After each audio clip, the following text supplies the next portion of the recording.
Hi, I'm Chef Mike C, and we're going to put together a fantastic pan-seared salmon with a corn and tomato relish served over a light and fluffy couscous.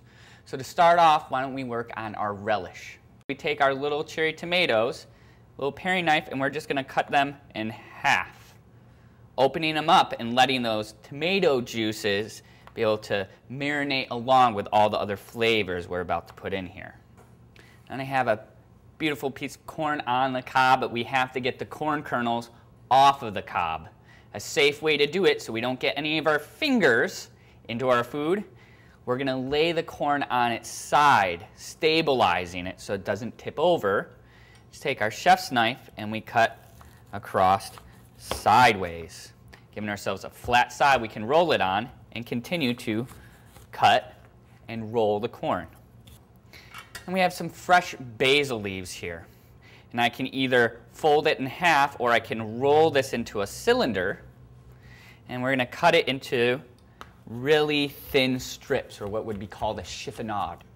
Beautiful. And we're going to finish this off with a couple tablespoons of capers, some nice extra virgin olive oil, balsamic, and then, of course, just a little bit of salt and fresh cracked pepper. I'm going to stir this all together to incorporate all these beautiful flavors. So now it's time to work on our salmon, which has great health benefits from all of the omega-3 fatty acids found in it. Now all we have to do is take these beautiful fillets and lay them out on my board and break them down into portions.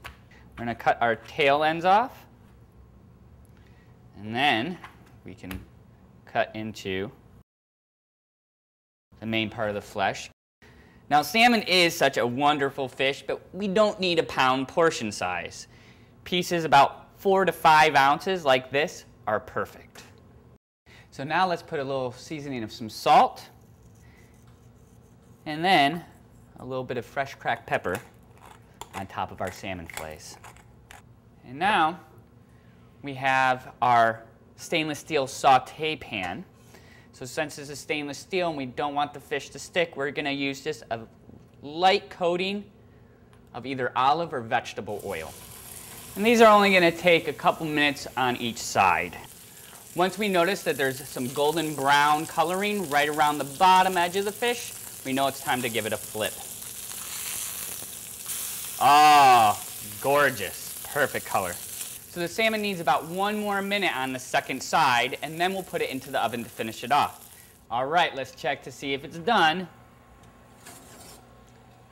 It's looking pretty good, but we know it's completely cooked through when we can press the top of the fish and it flakes apart.